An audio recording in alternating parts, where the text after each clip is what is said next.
Welcome back to Daybreak Extra. Now we'll dive right into our newspaper review, and as always, we're going to start with the Weekend Trust. And boldly written is West Africa unrest test Nigeria. This is right in page 4. You know, Chiamaka, the events happening right now in Nigeria because of the, Tanzania and the latest, the Benin Republic that was involved in the coup just last week.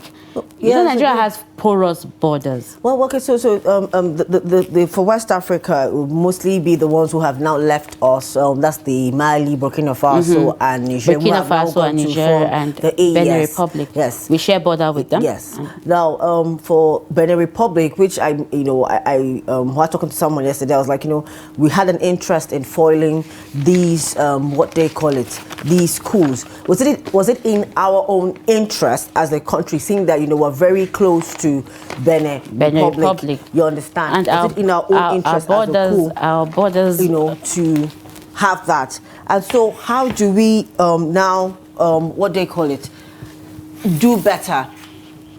It makes what's the word I want to use? It makes me, I'm concerned, really personally. I am concerned because how are we going to safeguard ourselves? We see in Katsina State, the border between Niger, or rather Niger Republic, and Katsina is just a gutter. You just cross over a gutter and you're in Nigeria. Even in Taraba State, they still share the same border with Cameroon. You understand?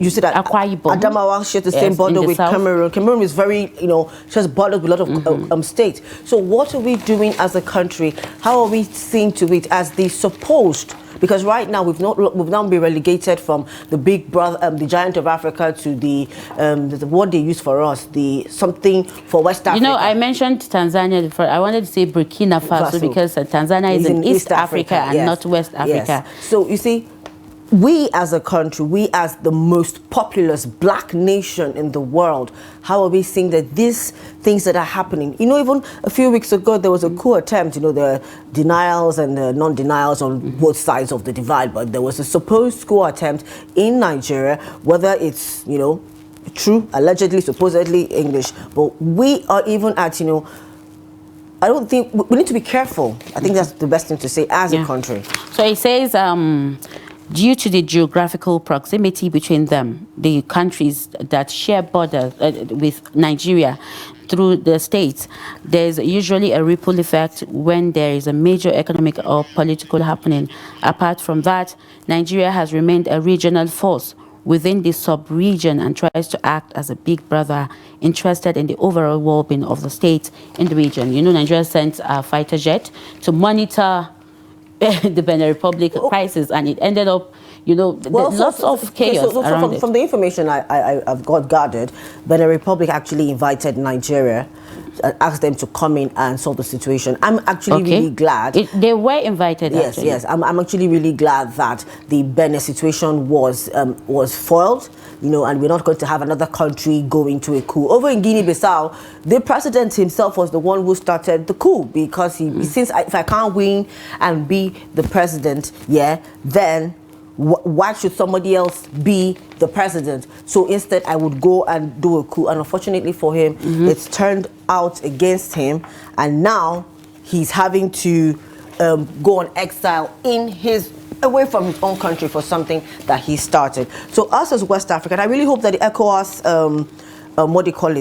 body is doing their role too in seeing that we maintain being a country. Out of 15 member states, 4 so far have military rules. What's happening? What are we doing about it? That's the question. What's happening? And I feel like Nigeria sending them, it's like trying to protect itself from, there were rumors actually just last 3 months that led to the sack of military chiefs and what have you. So that's right in page 4. The rise, influence of a president's son. This is right in page 10. The president's son, and the one we know, tinubu, has been all over the place, So you can find this story in page 10. Supreme Court upholds Mariam Sanders' death sentence. This is right in page 35. What do you have to say about this, Chiamaka? Because I have lots to say, but I would rather hear from you first. Well, I think personally it's I believe, I know we say temper justice with mercy, and until I have a very deep grasp of the Nigerian laws and what it entails. I keep hearing that, oh, if it was a life imprisonment, then there could be a pardon. But this is a death sentence. You can't pardon her. Maybe the best you can do might be give her a life imprisonment. They did reduce it to 12 years imprisonment. Okay. But the Supreme Court just yesterday upholds her death sentence. Unfortunately, it's come to this. Well, in Nigeria, there are a lot of people who are on death sentence. So that at least one person I know, and I know that because a family member of mine had an altercation with this person, and they're currently on death sentence in Nigeria, and they've not yet been, executed. So possibly, maybe at the end of the day, she might end up, I don't know. Personally, I think every action has a consequences. It should have a consequence, and there should be repercussions for every action. So this is what happened. This is what she did. Maybe she's regretting right now, apparently, but it is what it is. And equally talks to us about, try your best to if you feel something is not working for you, and this speaks to both your peace, both male and female. You don't have to be with somebody who messes up your peace. Exit the equation and find peace. Then right now you're appealing, reappealing, and you're not at peace at the end of the day. Well, they say the president's pardon is, it's a pardon, irrespective of what it is. Fingers crossed, let's see what happens. By next week, I know updates will come out on that. Yes. Okay. Alleged 2.2 billion naira fraud in Ngige remanded in Kuje prison. This is right in page 24. He was he will be on bail on Monday. They didn't give the bill yesterday, and they charged him 8-count charge. Actually, they said he misuse of public funds, a lot of things actually. I would like to go to the page 24 actually of this story for us to basically understand. So according to the story, the Economic and Financial Crimes Commission arraigned him on an 8-count charge Friday over a 2.2 billion naira contract fraud. Justice, your namesake, Mariam Hassan, on Friday ordered the remand of the former minister at the Nigerian Correctional Center.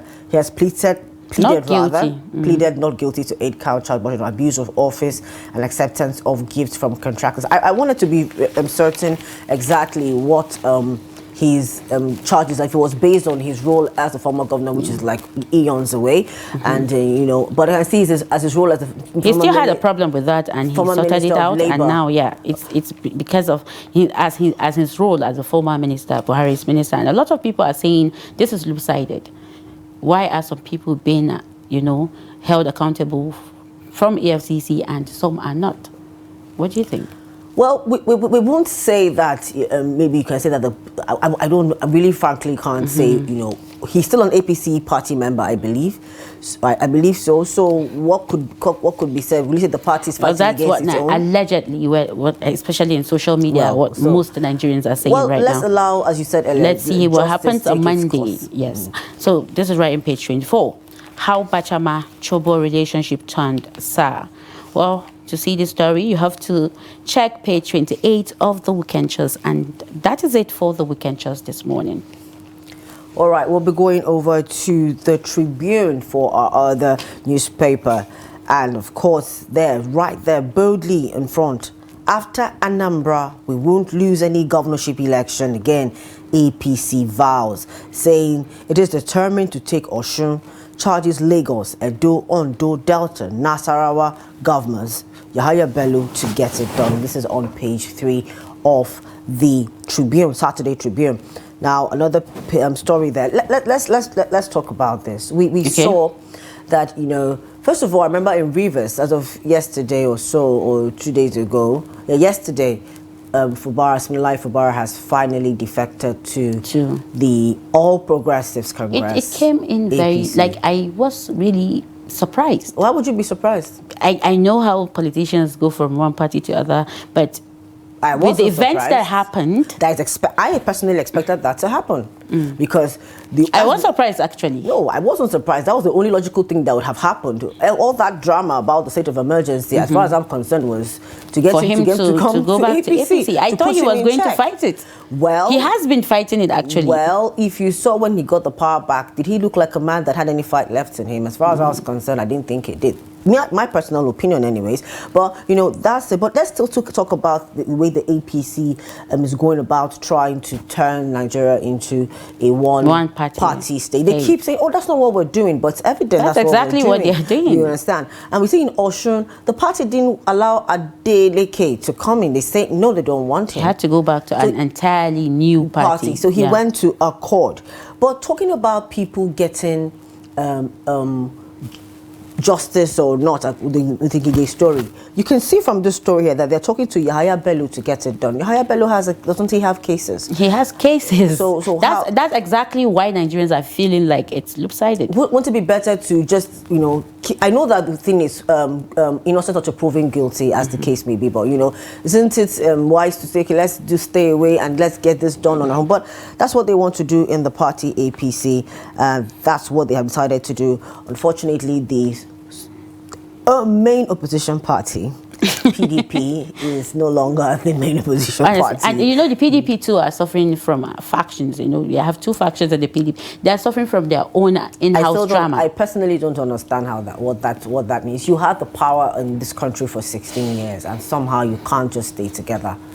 It doesn't make sense to me how you can't stay together. And I'm still of the firm view and belief that we need to tweak our constitution to make sure that if you come into any elected position, be it the governorship, be it whatever, you can't switching. You can't defect. You can't defect. You can't move. It doesn't matter what's happening. That would make a lot of sense. Yes, I believe we need to make that. I know this clause that they give them. That's why we have this drama. No, there's a law actually, but there's a clause. Except there's an internal faction. So therefore, it feels like external forces. Most people that defected from PDP to APC are actually saying that. Most politicians right now. So they're using it because of the faction. So what's to say that there's no external power causing internal crisis in PDP? There's a lot of drama and so many, what's the word I want to use now? Hyperbole is the word I'm looking for, but when people are allegations, yes. So that's it. So what's to say? So why can't the party do it? So if the National Assembly, and I know they might not want to do it because it's going to affect them, but let's do what's best for Nigeria and let's make this law, let it stay. The people voted a party, or maybe, some cases, because what you see on the ballot paper is a party, not the face of the person, not the name of the person. It's a party. So let the party do their job. Like I always say, when we go to America or other countries, parties are ideologies. So a democratic person is a liberal. The Democrats are liberals, while the Republicans are conservatives, and their ideals, their parties are built on ideals. What's the PDP ideal? What's the APC ideal? Most Nigerians do not know. Okay, so those are still the story. That's still on the front page of page 4. You go if you want to see the story on Ngige. It's there. Court remands Ngige in Kuje prison. Now, still on page 3, Supreme Court has affirmed Miriam Sanders' death sentence despite presidential pardon. Now, we'll go over to page 8, where Dele Momodu is saying there is no government in power. Tinubu is the person in power. He does not share it with anybody. That is Dele Momodu's personal opinion. And if you want to read more on that, you go to page 8 of the Saturday Tribune. Now, of course, we're all waiting for something interesting, and we can see that Dangote Refinery has cut petrol ex-depot price to 699 naira as festival travel peaks. Hopefully, this will have an impact on everything, both food and transportation. It was a breath of fresh air yesterday when I saw that story. Even I think the NNPC has reduced its price as well as of 2 or 3 days ago. Yes. So we're going to... Okay, that's all for the country. Okay, fine. Yes. Then moving to Saturday Vanguard. Poverty still rising as FG states, federal government, states, local government areas, allocations double in 4 years. This is right in page 10. Supreme Court faults Tinubu's clemency, affirms death sentence for Mariam Sanda. This news is everywhere. This is right in page 7. Bad governance responsible for coups Activists react to Benin military action. This is right in page 12 of the Vanguard. Supertanker seized by U.S. for crude oil theft last sailed to Nigeria in 2024. This is, says Nemasa, this is right in page 5.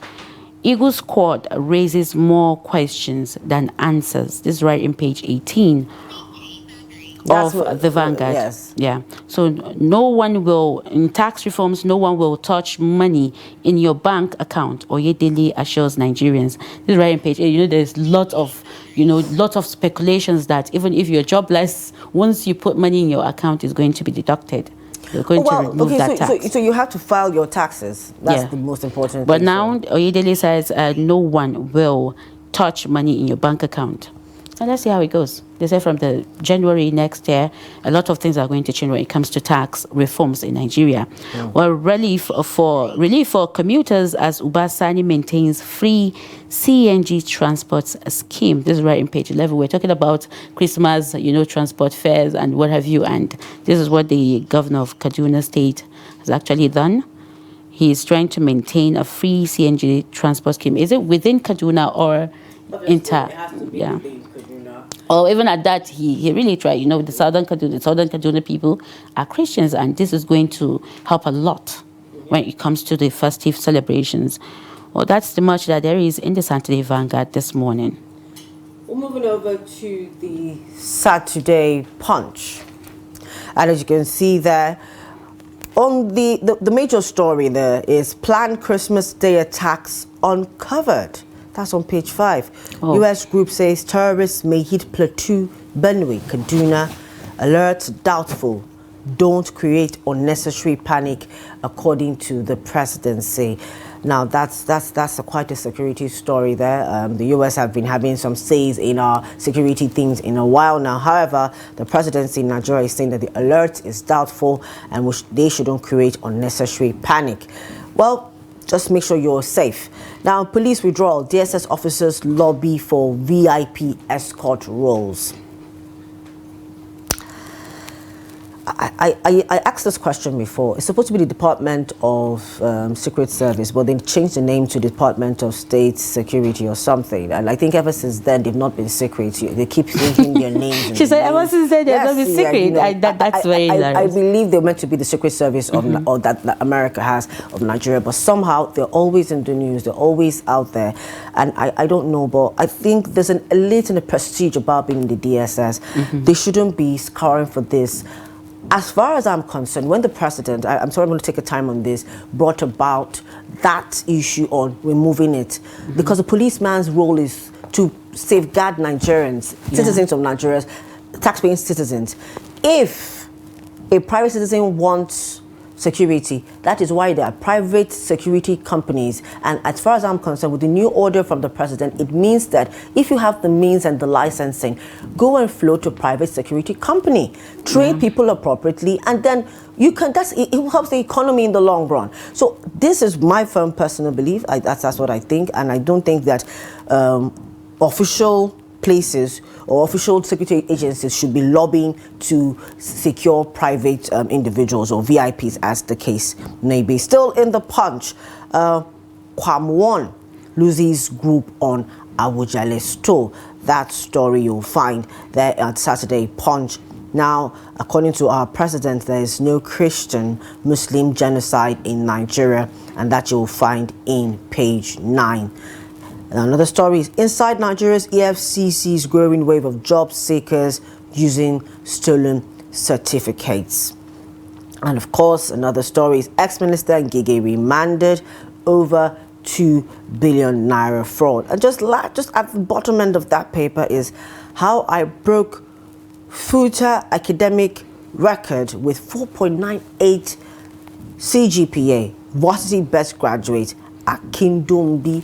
So congratulations to Akindombi. Being a best graduate is actually, commendable. Yes, please. Hopefully, you're able to use your best graduating student. Yes, that's huge. Help Nigeria and help yourself as well. I just hope the government helps him. Oh well. We have lots of first-class students that are jobless right now. But it's not the government's job to help.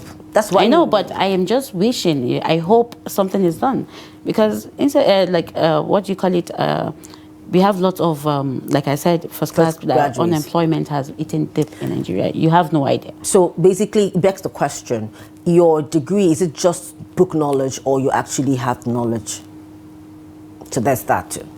Being a first class student, the best graduating student, is actually huge, and I feel like he should have a good life. Yeah, so basically, you've gone to school, you've read, it's not just reading to pass. Now translate that knowledge into what would help bring economic benefits to yourself and to the country as well. Right.